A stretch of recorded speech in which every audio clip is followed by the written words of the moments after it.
തെക്കൻ ഫിലിപ്പീൻസിലെ സാംബോഗ സിറ്റിയിലുള്ള കത്തോലിക്ക ജൂനിയർ ഹൈസ്കൂളിലുണ്ടായ വെടിവയ്പിൽ ഒരു വിദ്യാർത്ഥി കൊല്ലപ്പെട്ടു.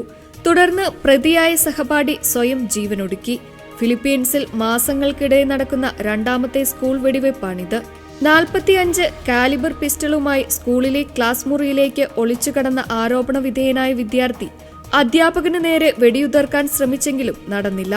തുടർന്ന് മറ്റൊരു ക്ലാസ് മുറിയിലേക്ക് മാറി ഒരു വിദ്യാർത്ഥിയെ വെടിവെച്ച് കൊല്ലുകയായിരുന്നുവെന്ന് സംബോഗ സിറ്റി മേയർ പറഞ്ഞു. സ്ഥിതിഗതികൾ പൂർണ്ണമായും നിയന്ത്രണ വിധേയമാണെന്നും മറ്റ് ഭീഷണികളൊന്നുമില്ലെന്നും Zamboanga city mayor Khymer Adan Olaso മാധ്യമങ്ങളോട് വ്യക്തമാക്കി. മധ്യമേഖലയിലെ ടാഗ്ലോബാൻ സിറ്റി ഹൈസ്കൂളിലെ 3 വിദ്യാർത്ഥികൾ കൊല്ലപ്പെടുകയും 20 പേർക്ക് പരിക്കേൽക്കുകയും ചെയ്ത വെടിവയ്പ് നടന്ന് 2 മാസത്തിന് ശേഷമാണ് ഈ പുതിയ സംഭവം.